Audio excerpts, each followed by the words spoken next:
자, 우리 교재 33페이지 하단에 보시면 이제 5번의 중개대상물이 있는데, 예, 거기도 우리 별표 2개만 하시겠습니다. 얘도 출제 매년 이루어지는, 그러니까 출제 확률로 봤을 때 100% 항목이에요. 뭐 이렇게 어려운 주제 아니기 때문에 꼭 득점하실 수 있는 그런 항목이기도 하고요.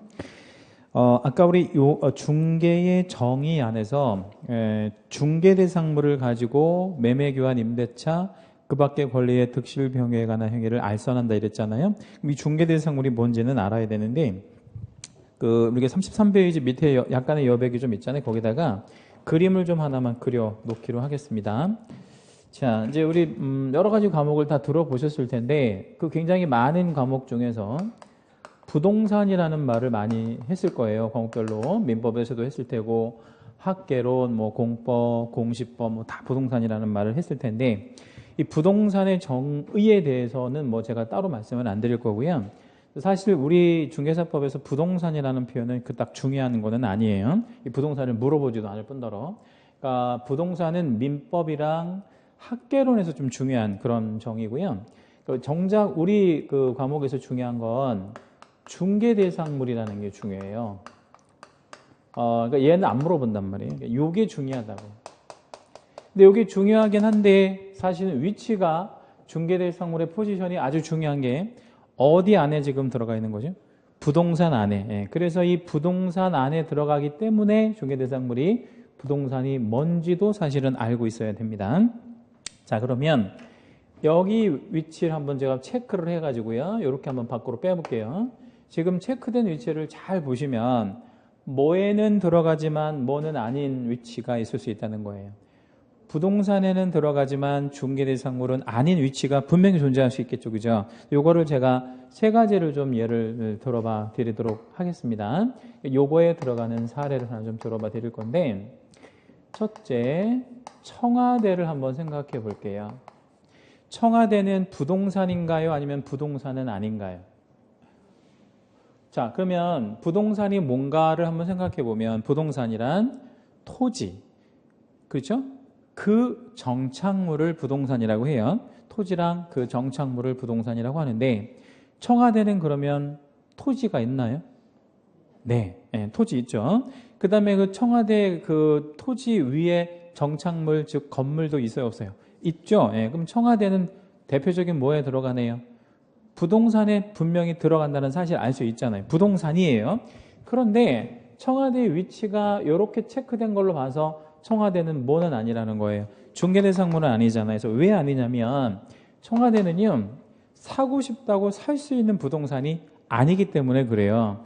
그래서 이거를 뭐라고 하냐면 사적 거래가 안 되는 거는 중개대상물이 될 수 없어요. 부동산이라 하더라도 이렇게 한번 생각을 해보고, 자, 그 다음에 두 번째로 선박을 한번 생각을 해볼 건데, 선박이 좀 시험에 잘 나오고요. 선박을 제가 지금 여기다 써놨는데 위치가 선박이 부동산 안에 들어가는 거잖아요. 그렇죠? 예. 선박이 다 부동산은 아니고요. 선박 중에서 톤수가 20톤 이상 넘어가면 20톤. 근데 선박에서 20톤이면 웬만하면 다 20톤 넘어가지 않겠어요? 예, 배들이 되게 크니까 규모가.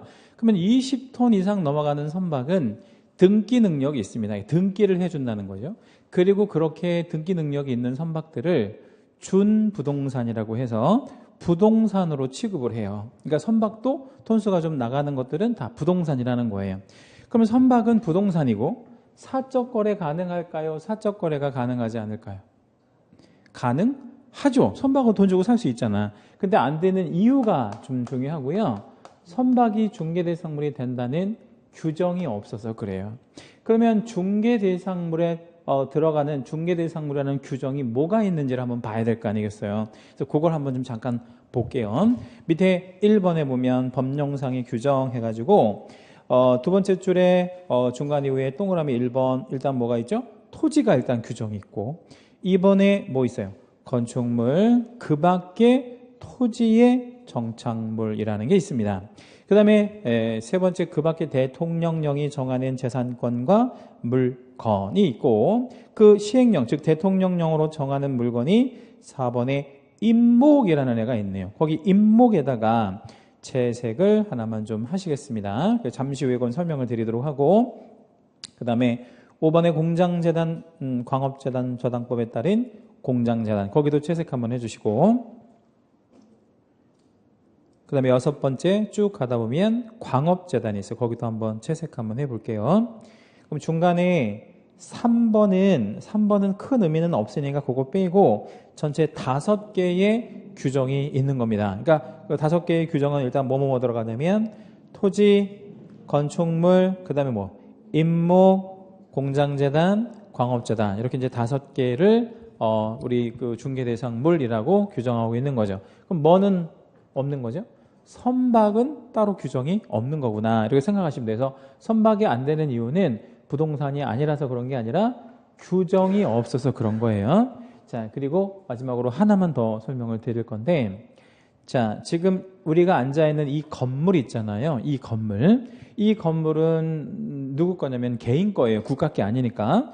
근데 이 건물을 가령 상속을 받는다고 한번 생각을 한번 해볼까요? 그러면 이 건물을 상속받는 과정에 우리가 중개할 수 있을까요? 없을까요? 그러니까 참고로 상속이라고 하면 누군가가 뭐 해야 되는 거예요? 사망해야지. 사망을 해야 상속이 이루어지니까. 그러면 상속이라는 원인에 우리가 개입할 여지가 있어요? 없어요?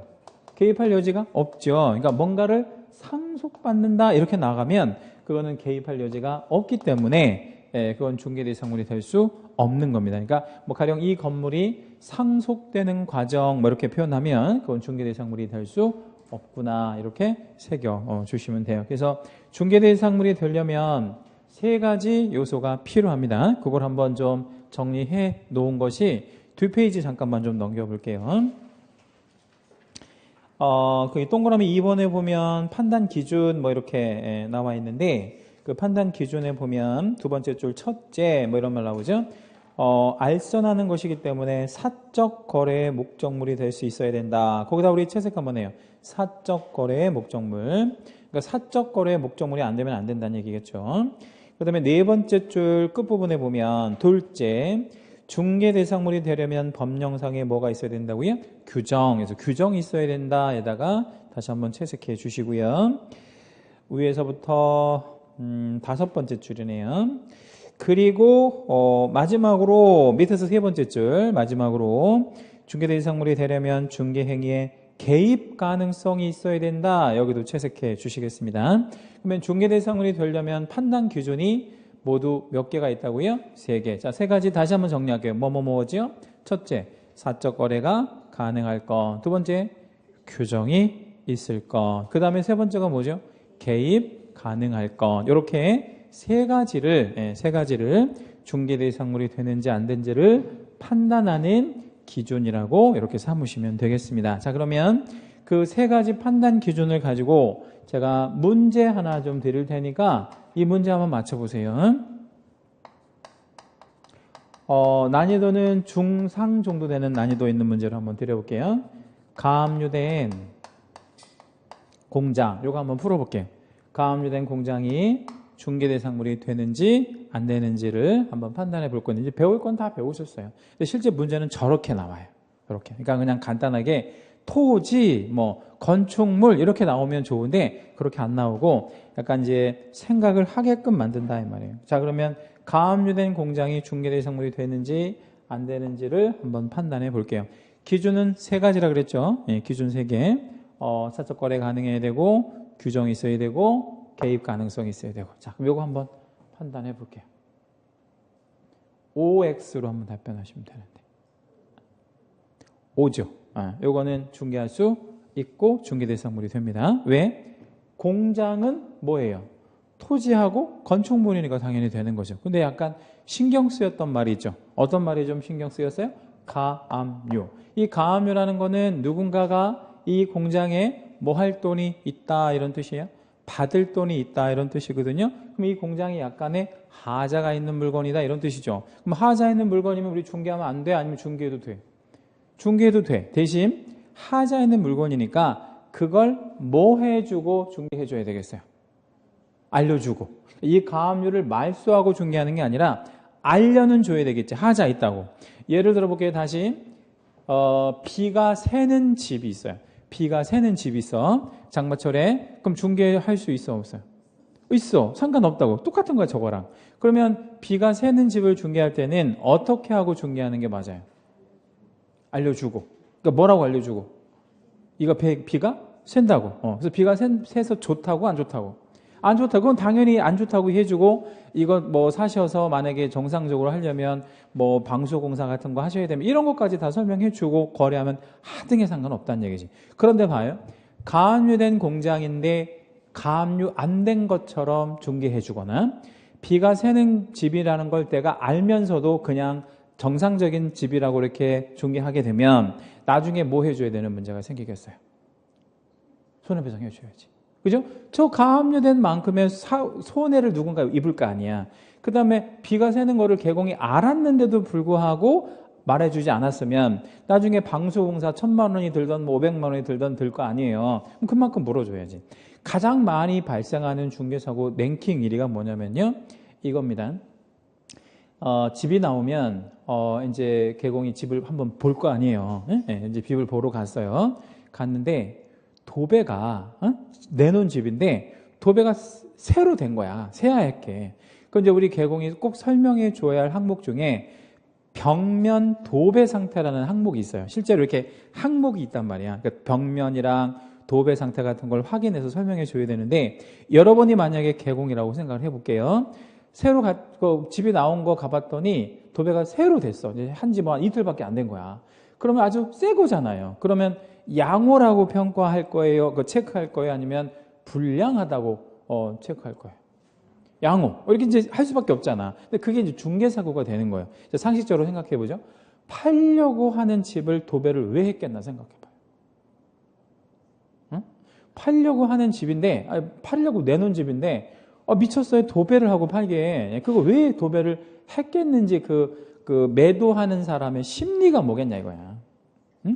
뭐 물론 그럴 수 있어. 내가 이거를 도배를 해서 조금 비싸게 받고 싶어서 그럴 수는 있지. 그건 굉장히 착하게 마음을 먹은 사람이고 우리도 그냥 착하게 생각하는 거지. 그냥 선한 어떤 사고를 하면 그렇지만 그렇게 매사를 선하게만 생각하면 안 되잖아요. 100% 곰팡이가 껴서 그런 거죠. 곰팡이 있으면 도배해서 팔려고 하는 거죠.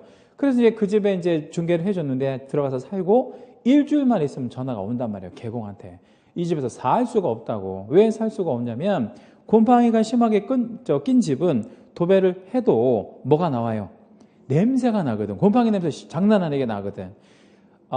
그리고 이제 이 곰팡이가 심하게 쓰르면 아무리 도배를 입혀도 그 곰팡이가 세니까 그 도배를 뚫고 올라온단 말이에요. 서서히 올라온다고. 한 2달 정도 되면 새카매진단 말이에요. 그건 뭐 어떻게 할 거냐고. 그럼 어떻게 해야 되냐면 방법 없어요. 도배 다 뜯어내고 그 곰팡이 제거하는 이제 사람들 불러다가 이제 다 닦아내야 돼요. 다 닦아내고 나서 다시 곰팡이가 안 설게 해야 되잖아요. 근데 그걸 어떻게 해야 되냐면 왜 압축 스티로폴이라고 있어요. 그러니까 이제 스티로폴 이렇게 두꺼운 거 있잖아요. 이거를 막 압축하면 이렇게 완전히 얇게 된 스티로폴이 있어요. 굉장히 압축된 스티로폴. 아주 딱딱해. 그거를 벽에다가 다 한번 치고 뭐 심한 경우는 한 2장 정도를 치고 그리고 거기에다가 도배를 해야 돼. 그렇지 않으면 계속 곰팡이 쓴다고. 근데 그 공사비가 아파트 한 33평 정도 기준으로 해가지고요. 외벽을 싹 이렇게 닦아내고 돌리는데 못해도 300만 원은 달라고 해. 인건비가 비싸기 때문에. 그거 누가 물어줘야 돼? 그 개공이 물어주는 거예요. 그런 거죠. 그러니까 정리를 그렇게 하시면 돼요. 하자 있는 물건도 중개를 하면 되는데 알려주면 상관없다 우리는. 그러니까 이 집이 새로 도배가 됐는데 제가 볼 때 곰팡이가 좀 끼는 집 같아요 라고 알려줘야지. 만약에 안 끼면 좋은 거고 그런 것들을 설명만 하면 우리는 된다 이거죠. 다시 한번 정리 드리면 3가지 중에 하나라도 걸리면 중개할 수 없고 3가지 다 해당이 안 되면 중개할 수 있다. 이렇게 이제 보시고요. 자, 중개대상물과 관련해서 제가 2가지 좀 설명을 드려야 될 게 있어서 추가 설명을 좀 드릴 건데 임목이라는 거 아까 우리 채색하셨던 거 있잖아요. 임목을 좀 설명을 좀 드릴 거예요. 임목 많이 쓰는 말이기 때문에 임목을 먼저 좀 정의를 한번 내려드리면 등기된 수목의 집단 집단이라고 정의해요. 일단 등기된 수목의 집단. 여기서 중요한 말은 등기가 됐다는 얘기겠죠, 그죠? 자, 그럼 이제 예를 하나만 드려볼게요. 자, 이런 토지가 하나 있다고 쳐요. 이런 땅이 하나 있어요. 토지. 토지는 등기할 수 있을까요? 없을까요? 있죠. 네, 당연히 등기할 수 있습니다.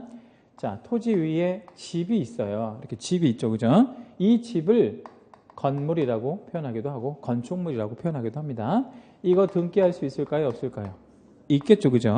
등기할 수 있습니다. 그럼 우리가 부동산 중에서 등기 능력이 있는 게 대표적으로 토지하고 건물 이렇게 두 가지만 생각하기 쉬운데 그렇지 않고 아까 제가 뭐도 등기할 수 있다고 그랬죠? 선박 같은 것도 등기할 수 있고 항공기 있잖아, 비행기. 항공기도 당연히 등기할 수 있고요. 심한 경우에는 자 이렇게 생각해 보죠. 이게 산이 하나 있는데 이 산 위에 나무들이 이렇게 수백 그루가 이렇게 있는데 이 나무가 한 그루당 1억 정도 나가는 나무 있을 수 있죠. 그러니까 우리 나무가 어떻게 얼마나 비싸길래 1억씩 나가냐 이렇게 생각할 수 있는데 소나무 있잖아요. 소나무는 좀 이쁘게 생긴 소나무는 무조건 1억이야. 비싸. 예. 그러니까 웬만큼 이렇게 뭐랄까요 좀 이쁘다 이러면 1억이고 그냥 뭐 일반적으로 그냥 딱 봤을 때 아파트 이렇게 새로 아파트 지을 때 그 정원에 심는 정원수 있잖아요. 그게 뭐 가령 뭐 1000세대 아파트 정도 입구에 보면 소나무 한 10그루 정도 심잖아요. 그거 한 그루에 한 1000에서 한 3000 정도 가요. 그런 게 한 그 정도 가고 그거보다 모양이 조금만 이쁘면 1억은 그냥 넘어갑니다. 나무 보는 방법 하나 말씀드리면 소나무는 이렇게 반듯하게 일직선으로 이렇게 자라는 나무가 있다고 치면 이거는 몇백만 원도 안 가. 뭐 큰 나무도 이런 건 안 비싸고요. 어떤 나무가 비쌀 것 같아요? 휘어지는 거. 그걸 곡이라고 해. 이렇게 이제 휘어진다 그래가지고요. 그래서 한번 나무 한번 그려볼게요. 소나무가 이렇게 크다가 한번 휘어져 이렇게 휘어지는 일곡. 그러니까 한번 휘어지죠. 하다가 이제 또 이렇게 뭐랄까 이제 햇볕을 바라보기 위해서 위로 이제 크잖아요. 이제 이렇게 자라다가 또 이렇게 휘어져 이런 식으로 뭐 이렇게 반대 방향으로 하다가 또 이런 식으로 휘어지고 이런 식으로 해가지고 9곡, 그러니까 9곡이 되면 그러니까 소나무가 이렇게 막 이렇게 휘어져가지고 결국에는 막 이런 모양으로 뭐 자랐다. 그러니까 왜 쉽게 말하면 달력 같은 데서 보는 소나무 이런 거는 부르는 게 값이고요. 보통 9곡 소나무 같은 경우에는 10억 넘어가요. 10억 이상 이렇게 듭니다. 한 10년 정도 전에 대전에 가면 계룡산이라는 산이 있어요. 계룡산 한번 갔다 오신 분? 계룡산 안 가보셨어요? 네. 그럼 대전이라는 데를 한번 가보신 분? 대전은 많이 가보셨네. 대전에서 제일 유명한 게 계룡산인데 왜 대전을 제가 얘기하냐면 제가 고향이 대전이에요. 네, 그래서 대전을 얘기했고 대전에서는 가장 유명한 게 계룡산입니다. 근데 그 계룡산에서 어떤 일이 있었냐면 소나무가 하나가 그 도난당하는 어떤 사태가 발생이 됐는데 이 소나무가 얼마짜리 소나무냐면 12억 정도 나가는 소나무였어요. 한 그루가. 그래가지고 이제 난리가 났죠. 이 소나무가 되게 보호수에다가 비싼 소나무인데 그 도난이 됐으니까 해가지고 이제 수사를 하고 뭐 어쩌고 하다가 이제 비슷한 나무가 발견이 됐다고 해가지고 이제 그 소나무 시장에 이제 경찰들이 들이닥친 거야. 그런데 중요한 건 이 계룡산에서 절도된 소나무하고 실제 소나무 시장에 나온 이 소나무하고 같은 소나무인지 모르잖아요. 그래가지고 국가수까지 동원을 해가지고요. 그 계룡산에서 그 소나무 그 도난당한 그 자리에서 그 소나무 뿌리가 있었을 거 아니야. 그 뿌리하고 소나무 시장에 내놓은 소나무죠. 12억에 나오는 소나무가 이렇게 이제 같은 소나무인지 유전자 검사를 해가지고 같은 소나무다라고 발견을 쳐가지고 범인도 점거하고 뭐 이렇게 그 소나무도 몰수한 그런 사건이 있었고 이게 9시 뉴스에 한번 보도가 된 사건인데 그때 소나무가 12억의 물건이 나왔었던 거죠. 그러니까 이 소나무가 정말 비싼 나무 같은 경우는 비쌉니다. 자, 그러면 제가 이 말씀 왜 드렸냐면 한 그루에 억 정도 되는 소나무가 수백 그루가 있다고 쳐봐요. 그러면 이 나무를 가지고 있는 사람은 상당한 재산의 가치를 갖고 있잖아요. 그런데 이걸 가지고 가서 은행에 가서 대출을 받으려고 하면 뭐밖에는 대출 담보가 안 돼요. 이 산밖에 안 되잖아. 왜냐면 나무는 아직 등기가 안 됐으니까 해서 은행에서 원하는 돈을 대출을 안 해줄 거란 말이에요. 그런데 이 나무까지 뭐 하면요? 등기하면 이 수백억 가치가 있는 나무를 등기한 거니까 원하는 만큼의 대출을 받을 거 아니에요.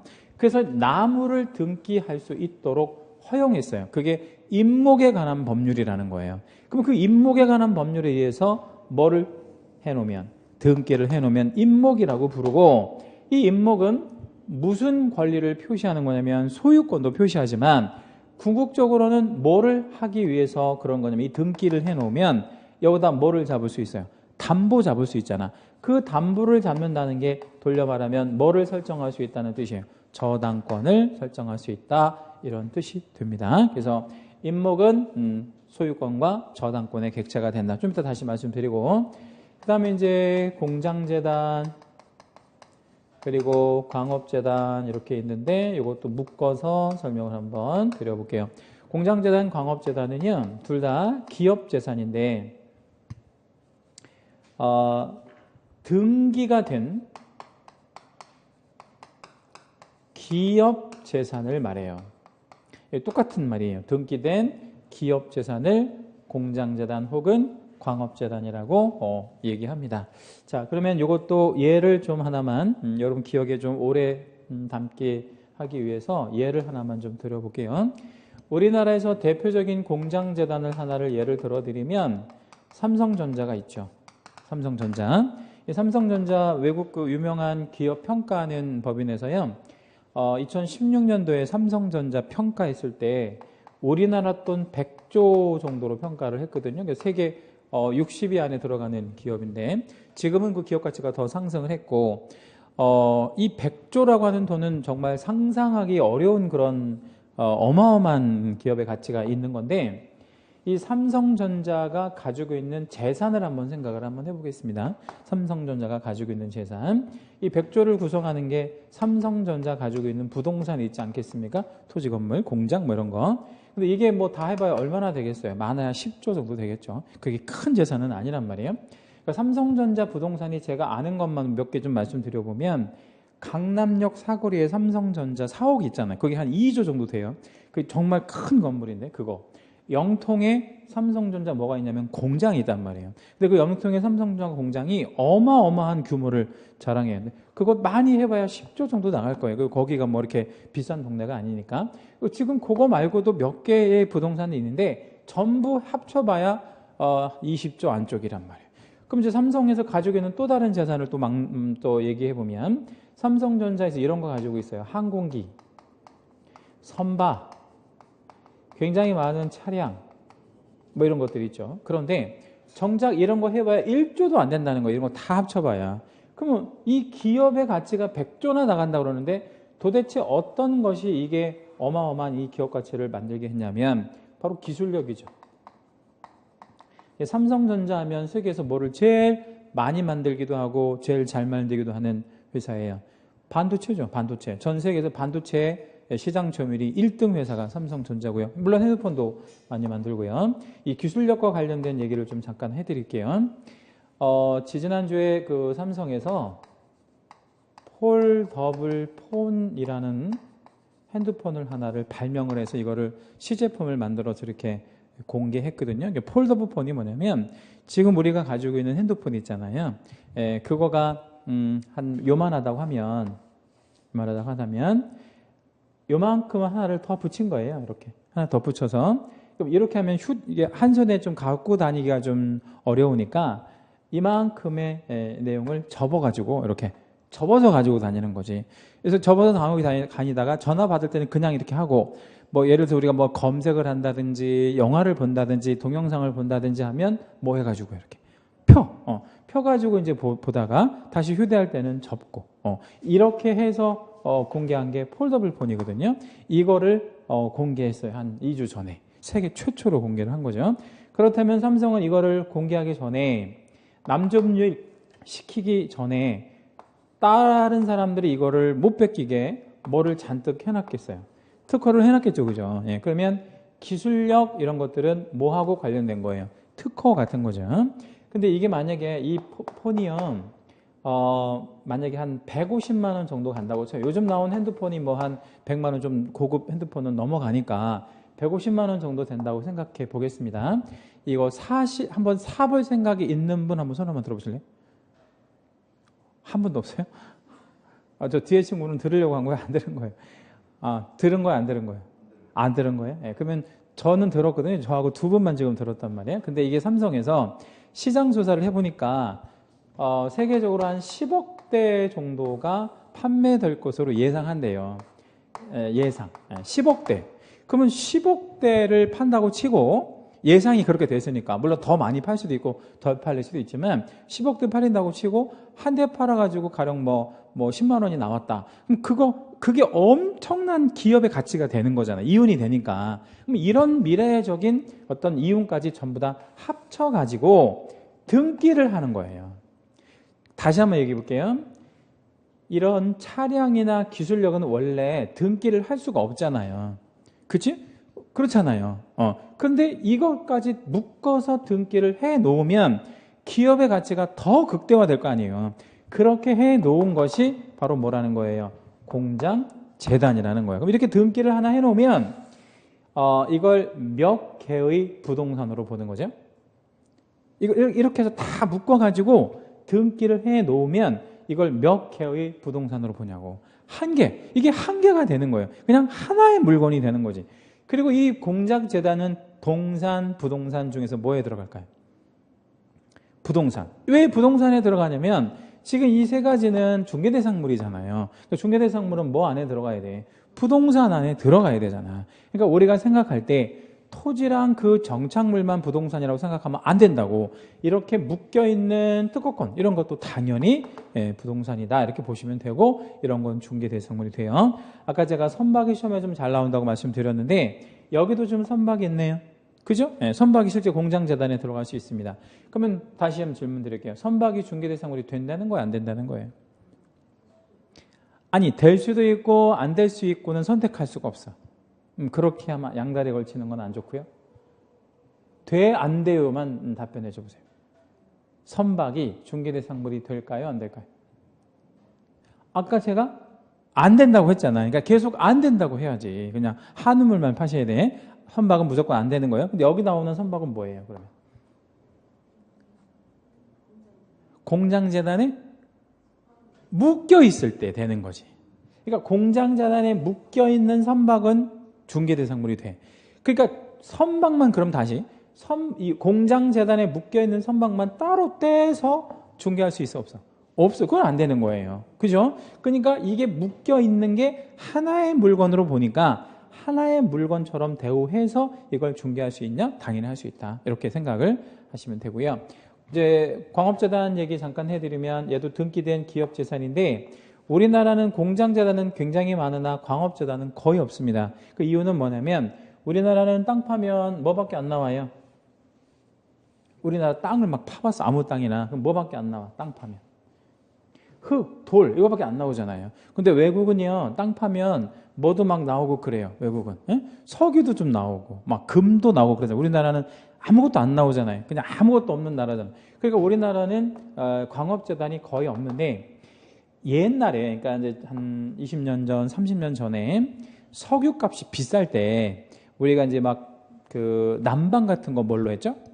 연탄, 석탄. 그래서 강원도에 연탄 때는 뭐 연탄을 채굴 하는 기업들, 뭐 강원탄자라든가 이런 회사들이 광업권을 좀 가지고 있었는데 그걸 가지고 등기해 놓은 거를 광업재단이라 그래. 그러니까 이건 큰 의미는 없고요. 이거 세 가지 묶어가지고 한번 설명을 다시 드려볼게요. 공통점은 뭐 됐다라는 공통점이 있죠? 등기. 그럼 이 등기가 됐다고 하면 무슨 권을 표시하고자 하는 거냐면 소유권. 근데 단순히 얘네들이 소유권만 표시하려고 등기를 하는 게 아니라 대출을 많이 받으려고 하는 거예요. 그래서 무슨 권의 객체도 된다. 저당권의 객체도 된다라는 거 기억해 주시라고 해서 임목, 공장재단, 광업재단은 뭐 때문에 저당권 때문에 설정하는 것이구나. 이제 등기하는 것이구나. 이렇게 기억을 좀 해 주시면 돼요.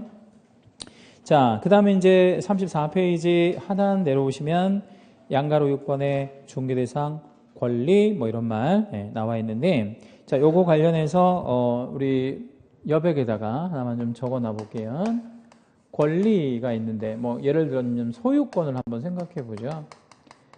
내가 어떤 부동산을 하나 소유하고 있다. 이게 대표적인 권리가 되는 겁니다. 이 소유권이 있는데 이 소유권에 득실이 가능할 수 있죠. 소유권에 득실이 가능할 수 있는데 크게 원인은 두 가지 원인이 있습니다. 하나는 법률 행위에 의해서 득실이 이루어지기도 하고요. 다른 하나는 법률 규정에 의해서 득실이 이루어지기도 해요. 여기서 행위라는 말에서 우리가 기억을 한번 해보면 계약을 들을 수 있어요. 계약이 대표적인 법률 행위에 들어간다. 자, 그러면 예를 좀 들어보도록 합니다. 이 건물을 사고 팔고 하는 계약을 하려고 해. 이 건물을 사고 팔려고 하는 계약을 해요. 그럼 자연스럽게 무슨 권리가 득실이 이루어지겠어요?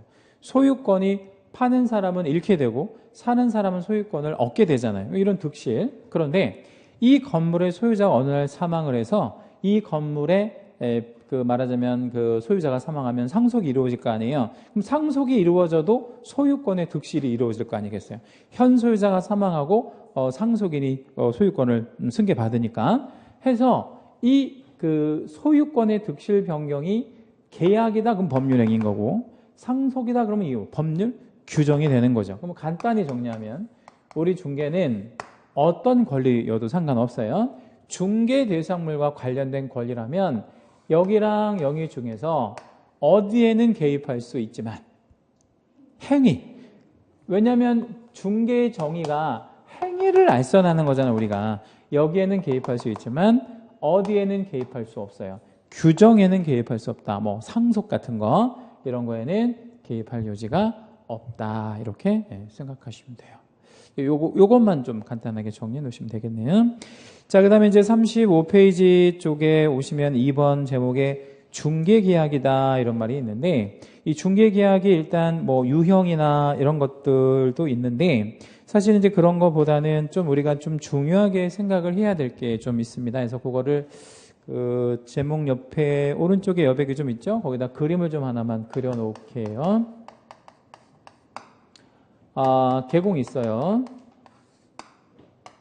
매도할 사람이 있다고 한번 가정해 볼게요. 자, 매도할 사람이 개공한테 의뢰를 합니다. 자, 뭐라고 의뢰를 하냐면 나 집 하나 있는데 이 집 좀 팔고 싶어요. 이렇게 이제 의뢰를 하는 거죠. 그래서 이거를 팔아 줄 수 있어요? 이렇게 물어보잖아요. 명령하는 거야 아니면 부탁을 하는 거예요, 얘가? 부탁을 하는 거죠. 그럼 이거를 우리가 법률 용어로 뭐라고 하냐면 우리 집 좀 팔아줄 수 있어요? 이렇게 물어보잖아요. 이걸 청약의 의사표시라고 그래요. 청약. 그러니까 청해보는 거지. 이렇게 부탁을 해보는 거. 이걸 청약의 의사표시라고 해요. 그럼 개공은 통상의 경우 집 팔아달라고 하니까 어떻게 반응해야 되겠어요? 이제 승낙을 해야 되는데 이렇게 해야 할 거 아니에요. 그 당연히 팔아드려야죠. 아파트 같으면 몇 동 몇 호 사시죠? 이렇게 접수하잖아요. 접수는 왜 하는 거예요?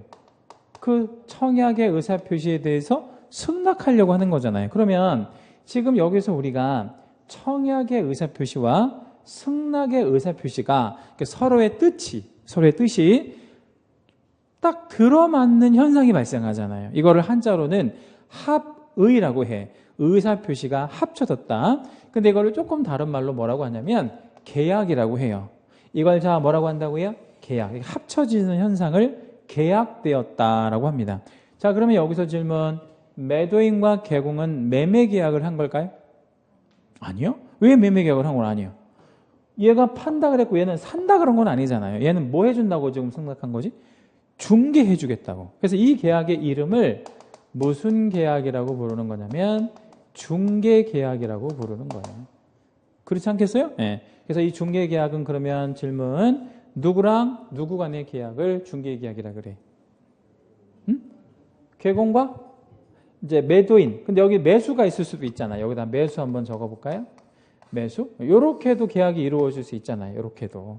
그러니까 개공의 시각에서 바라보면 얘네들은 다 의뢰인에 들어가는 거죠. 의뢰인. 자, 그럼 다시 질문. 중개계약은 누구와 누구 간의 계약이 중개계약이에요? 개공과 의뢰인의 계약. 개공과 의뢰인의 계약을 중개계약이라고 한다. 그러면 개공이 이제 요 둘을 연결시켜주면 얘랑 만나서 거래하지 않겠습니까? 소위 매매계약. 이런 매매계약 같은 것들을 통칭해서 뭐라고 하냐면 거래계약이라고 해요. 자, 그러면 무슨 계약과 무슨 계약은 좀 다른 개념이네요. 중개계약과 거래계약은 좀 다른 개념이다. 이렇게 생각하시고 둘 중에 먼저 오는 계약은 무슨 계약이겠어요? 선행계약은 뭐가 먼저 와야 돼요? 얘가 먼저. 그리고 무슨 계약은 나중에? 거래계약은 나중에. 선행계약, 후행계약 이렇게 이제 되겠죠. 이렇게 기억해 주시고 중개계약에 대한 개념은 중요합니다. 우리 법에서. 민법에서는 예를 다루겠죠. 그죠? 민법에서는 예, 우리 법에서는 예를 다룰 거란 말이에요. 이제 각각 과목마다 조금씩 다른 중요한 포인트가 좀 있겠죠. 자, 뒷장 한번 넘겨보시면 이제 36페이지에 중개계약의 법적 성질 뭐 이렇게 여러 가지 단어들이 있는데 크게 중요하지 않아요. 이런 뜻에서는 문제 나오지 않습니다. 그 다음에 양가로 3번에 보면 뭐 중개계약이 역시 이제 법적 성격이 있는데 여기서도 뭐 이렇게 크게 중요한 것들은 없고 우측에 보면 양가로 4번에 37페이지입니다.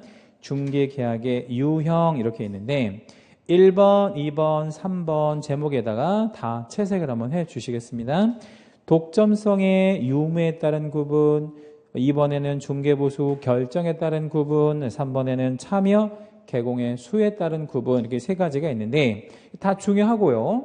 자, 1번부터 한번 설명을 들어보면 독점성 유무에 따른 구분 뭐 이렇게 있는데 거기 그 두 번째 줄에 보면 독점성이 있냐 없냐를 가지고 구분할 때는 세 가지로 구분을 한대요. 뭐로 구분을 한대요. 일반, 전소, 독점. 거기다가 채색도 좀 해주시고 별표도 좀 하시겠습니다. 일반, 전소, 독점. 이렇게 해주시고요. 이게 어떤 개념이냐면 칠판을 잠깐 보겠습니다. 모양을 좀 보여드릴게요. 한 명의 매도인이요.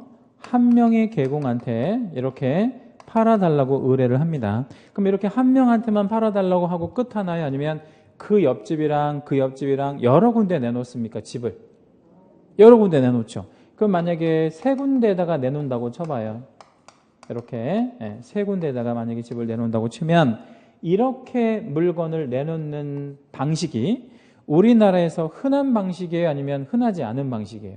흔하지. 대부분 이렇게 하니까. 그래서 이거를 흔하다 그래서 일반 중개계약이다라고 얘기를 하고요.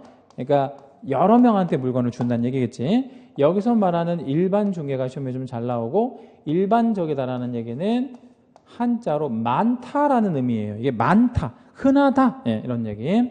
근데 이에 비해서 좀 이거 비교해야 될 거는 한 명의 매도인이 한 명의 개공한테만 물건을 만약에 준다면 요렇게만 의뢰하고 그냥 끝한다면 딱 한 사람한테만 내놓는다면 이거는 우리나라에서 일반적이진 않지만 이렇게 하는 거를 전속적으로 물건을 준다 그래서 전속, 같은 말로 독점적으로 준다 그래서 독점 중개 계약 이렇게 표현을 합니다.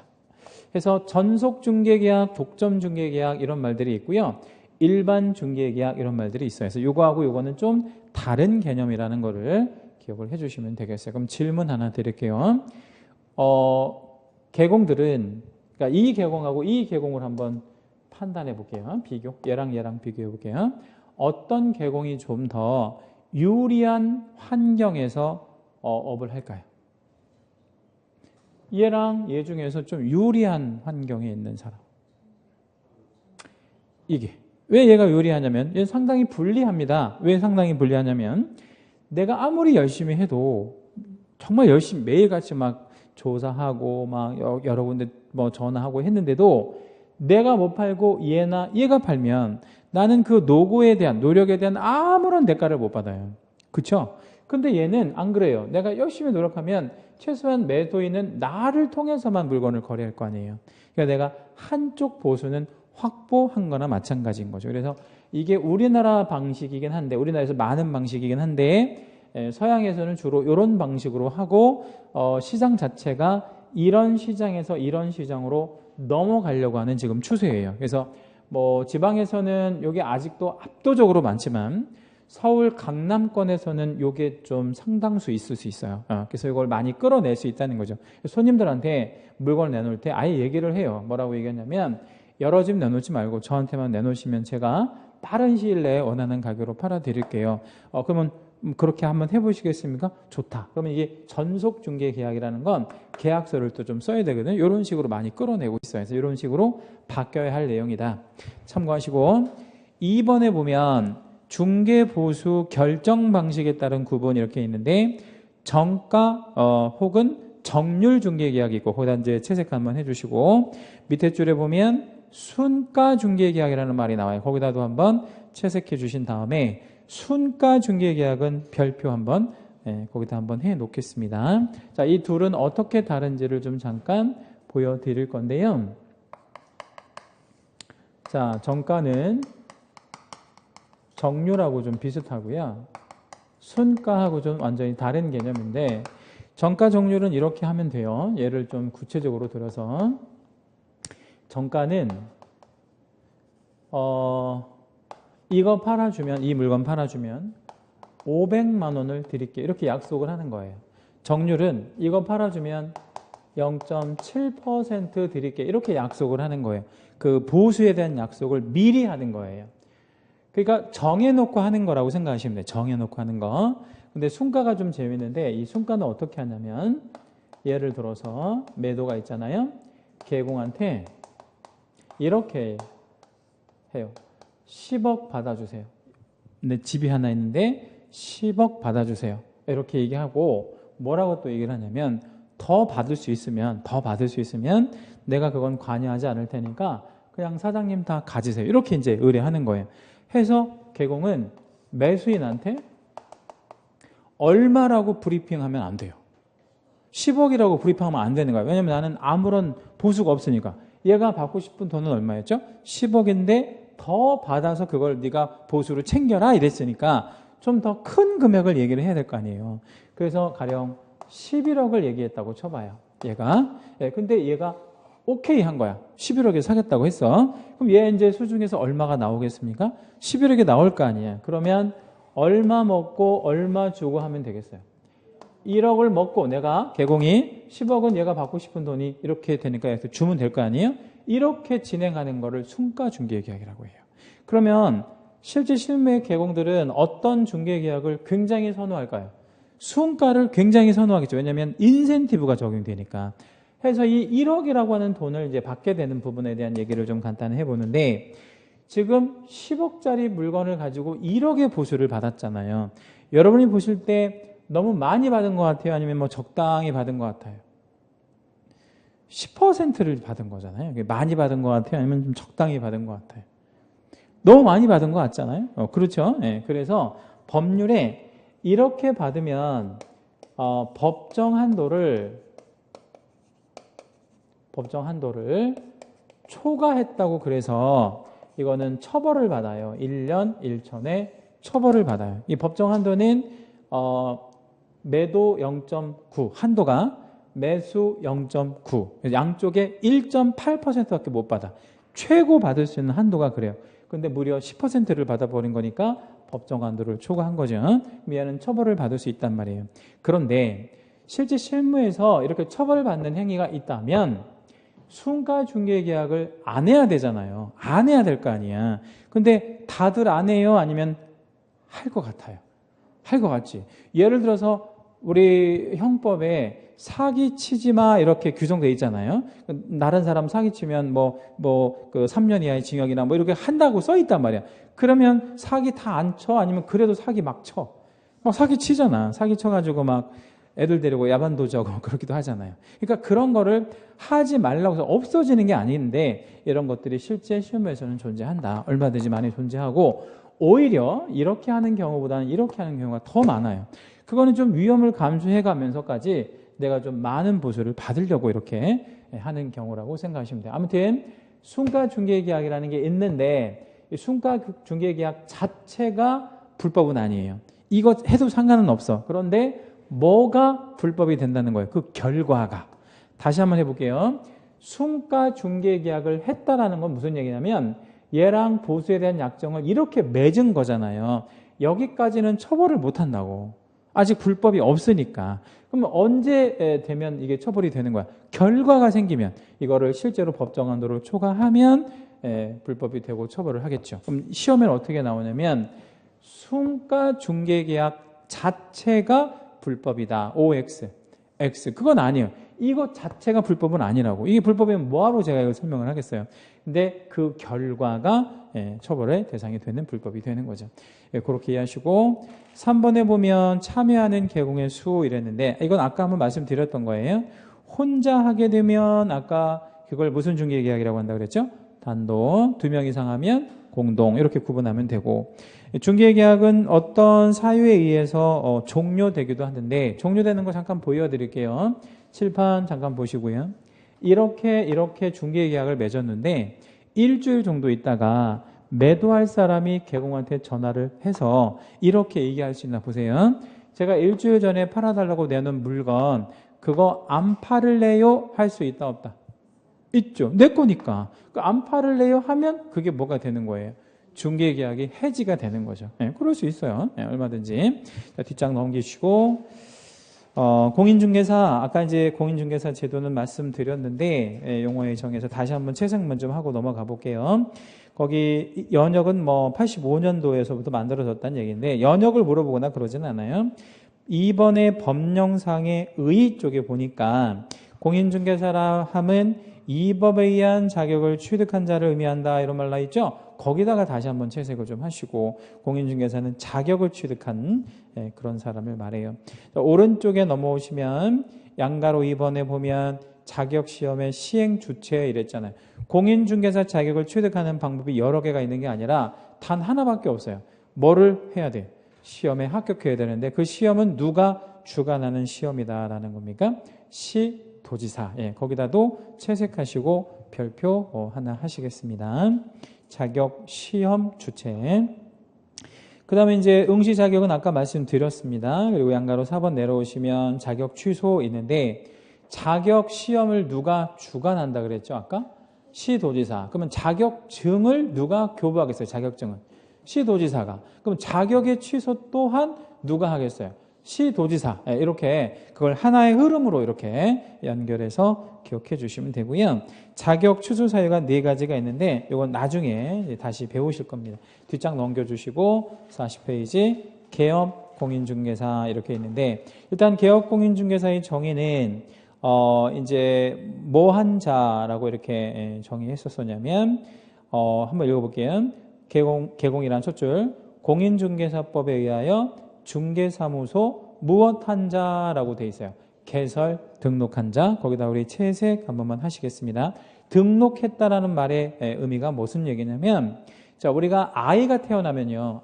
이제 신생아가 태어나면 그 아이에 대해서 무슨 신고하죠? 우리가 출생신고. 그럼 출생신고를 하는 이유는 출생신고를 해야 주민등록대장이라는 것에 그 아이가 등재가 되잖아요. 등재가 돼야 뭐가 나와요? 그 아이한테. 주민등록 번호도 나오고 그래야 여러 가지 뭐 국가로부터의 혜택도 받고 그래야 때가 되면 뭐 학교도 보내고 뭐 할 수 있잖아요. 뭐 그런 어떤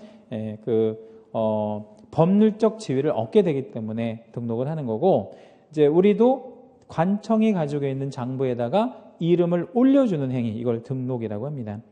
양가로 2번 내려와 보니까 개공의 유형 뭐 이런 말 나와 있는데 일단 개인인 개공이라는 개념이 있고요.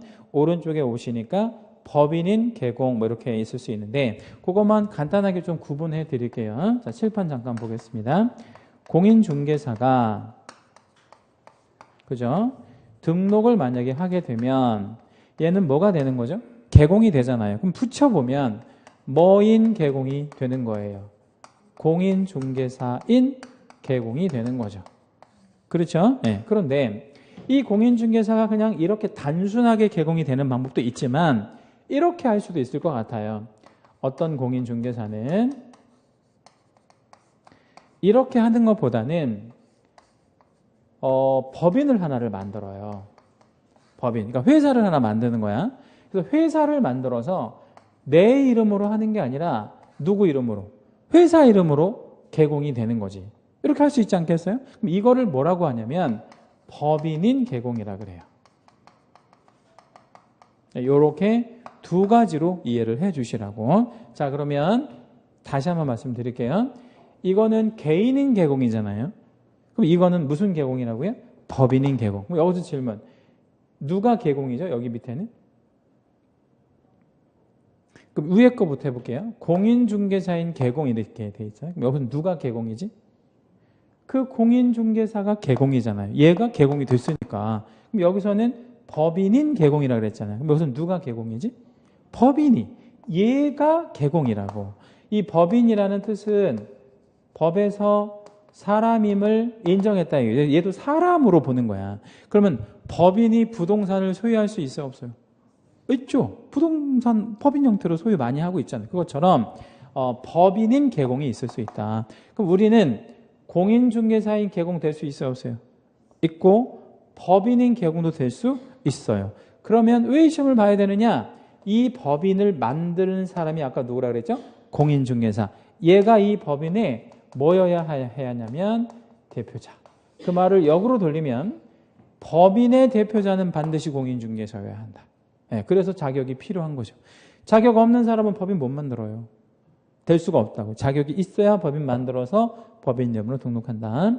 그럼 이 양자 간의 장단점은 뭐가 있냐면요. 여러 가지 장점, 단점이 있겠지만 두 가지씩 한번 말씀을 드려볼게요. 장단점에 대해서. 이걸로 가면 세금을 조금 많이 내야 되는데 세금을 좀 많이 내야 되는데 비용이 좀 적게 들죠. 그러니까 법인으로 가면 세금이 조금 적어요. 요거는 종합소득세라고 해서 내야 되고요. 요거는 법인세만 내면 되는데 거의 세율이 더블 정도 차이가 나요. 그러니까 이게 세금을 훨씬 많이 내고 요거는 세금을 적게 내니까 그런 장점이 있어요. 대신 요거는 돈이 조금 들어가. 왜냐면 법인으로 가려면 기본적으로 자본금은 5천만 원은 무조건 있어야 돼. 근데 요거는 그런 자본금 규정이 없기 때문에 뭐 50만 원만 있다 할 수 있어요. 이거 얼마든지 뭐 사무실로 그냥 공짜로 얻으면 되는 거예요. 아는 사람한테. 이거는 그런 게 아니라 돈을 좀 갖고 있어야 되고.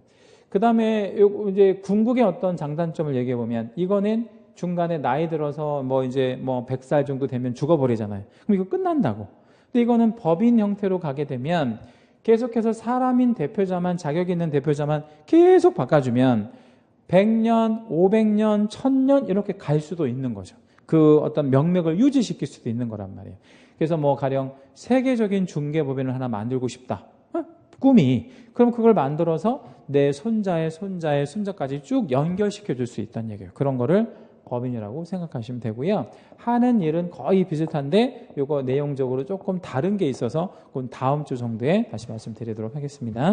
그다음에 41페이지 쪽 오시면 양가로 3번에 개공의 의무 이렇게 있는데 밑에 박스에 보니까 공 의무가 있고 사 의무가 있고 그렇잖아요. 이걸 다 세보면 23가지나 되거든요. 근데 여기서 제가 놀라운 얘기를 한번 해볼게요.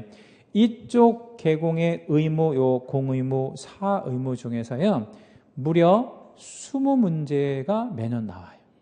그러니까 우리 공인중개사법은 전부 어디에서 나온다고 보시면 돼. 의무에서 나온다. 누구의 의무? 개공의 의무. 그러니까 이 개공의 의무가 다 중요하고 다음 주부터 이 의무들을 하나씩 배워 나가실 겁니다. 이제 그거는 뭐 다음 주에 다시 말씀드리고 뒷장을 한번 가보시면 이제 개공의 책임 뭐 이런 말 나와 있는데 그 개공의 책임 옆에다가 이렇게 좀 간단하게 하나 적어 놔볼게요. 조금 전에 의무라는 게 있었잖아요. 그죠? 의무는 지켜야 하는 거거든요. 지켜야 하는 건데 의무를 지키지 않으면 무슨 문제가 생기냐면 책임의 문제가 생긴다. 이렇게 생각하시면 돼. 의무를 지키지 않았대? 그러면 책임지는 거죠. 계약을 했는데 안 지켰대? 그러면 손해배상을 해주는 것도 하나의 책임이고 그런 걸 민사책임이라고 합니다. 그러면 책임지기 싫으면 뭐를 잘 지켜야 되겠어요? 의무. 뭐 그렇게 생각하시면 돼요. 자, 뭐 그런 정도고 그 다음에 이제 양가로 5번 내려오시면 권리하고 개공의 권리와 권한 뭐 이런 것들이 있는데 권리하고 권한은 약간 다르고요.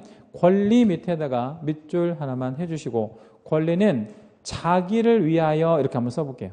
권리 밑에다가 써볼게요.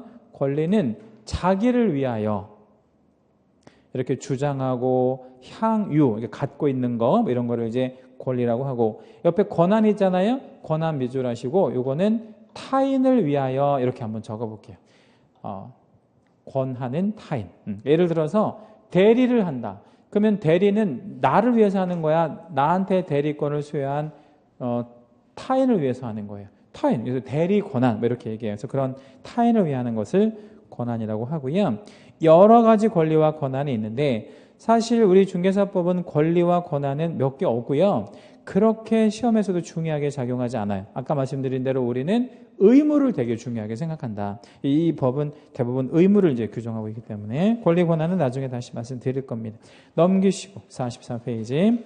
중개부조원 이랬죠. 중개부조원은 정의만 간단하게 보고 넘어가도록 할 건데 아까 우리 중개부조원은 세 번째 줄 끝부분에 뭐 아닌 자로서 이런 말이 들어가줘야 돼요. 공인중개사가 아닌 자로서 그 말에다 채색 한번 해주시고 그래가지고 얘가 하는 일이 현장 안내라든가 일반 서무 같은 무슨 업무만 단순하게 보조하는 자를 말했어요. 그 단순한 업무 거기도 우리 채색 한번 해주시겠습니다. 단순한 업무 보조. 쉽게 말씀드리면 자격 없이 소속된 취업한 사람을 중개보조원이라고 한다. 얘한테도 의무가 있고 그 의무를 이행하지 않으면 책임 이런 것들이 당연히 따라 붙겠죠.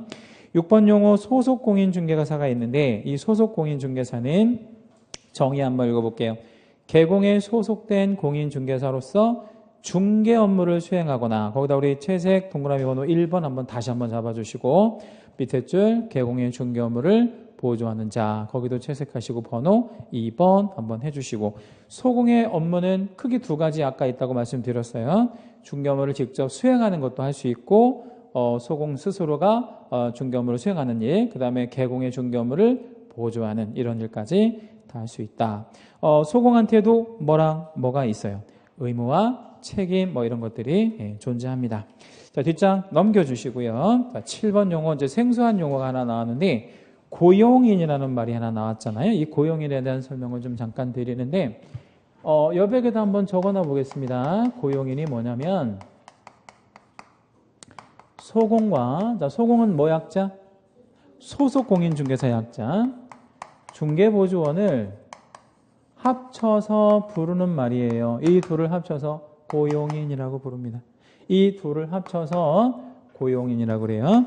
그러면 고용인은 쉽게 이렇게 생각하시면 되겠다. 그치? 어떻게 생각하시면 되냐면 개공의 종업원. 근데 개공의 종업원인데 자격이 있는 종업원이면 뭐? 소공? 없는 종업원이면 중개보조. 이렇게 생각하면 되죠. 여기서 한 가지 좀 약간 어려운 개념 하나가 있는데 사원 또는 임원이라는 개념이 있고요. 이 사원 또는 임원은 법인에만 있어요. 법인만 존재하고 이 법인인 개공이 있을 수 있자 그랬잖아요. 그리고 사원 또는 임원은 직급이 그 회사에서의 직급이 높은 사람들을 사원 또는 임원이라고 하는데 이 사원 또는 임원들이 아주 이렇게 생각하면 간단해. 자격이 있다면 제가 지금 한자로 사자를 쓴 거예요. 공인중개사 사자. 공인중개사 자격이 있으면 얘도 소공이야 그냥. 직급이 높든 낮든 자격이 있으면 다 소공이라고. 얘가 직급이 높은데 자격이 있으면 소공인 거지 뭐. 그럼 반대로 직급은 높은데 뭐가 없을 수도 있어요. 자격이 없을 수도 있잖아. 100% 자격이 있어야 되는 부분은 없으니까. 그러면 자격이 없는 애들은 뭐로 보면 되겠어요? 중개보조원 이렇게 생각하면 되고 더 중요한 거는 시험 지문에 주어를 소공이나 중개보조원으로 주는 경우가 아주 많지만 주어 자체를 사원 또는 임원이라고 주는 경우가 있어요. 사원 또는 임원. 그러면 이 사원 또는 임원이라고 만약에 주어를 주면 이 사원 또는 임원도 얘나 얘라고 생각하시면 돼. 무슨 말?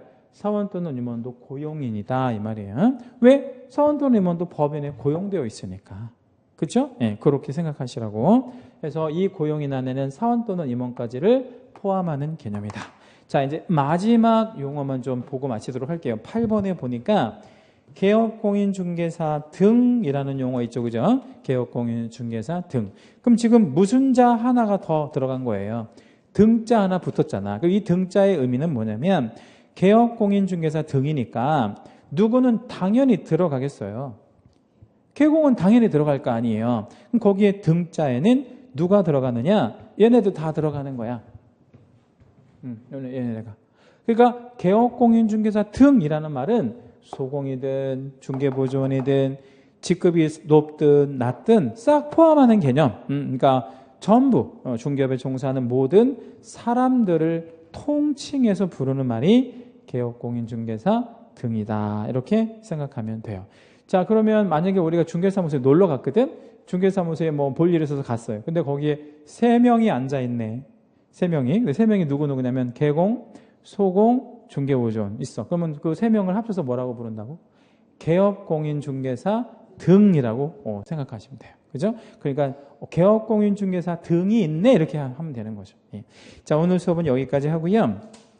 다음 주에는 이제 그 등록이라고 하는 과정부터 한번 좀 보도록 할 거고, 자, 아까 제가 말씀드렸던 거 다시 한번 좀 정리 한번 해보면 다 잊어버려도 되는데 하나만 좀 기억해 오실 거예요. 다음 주까지. 뭐랑 뭐든 다르다는 거.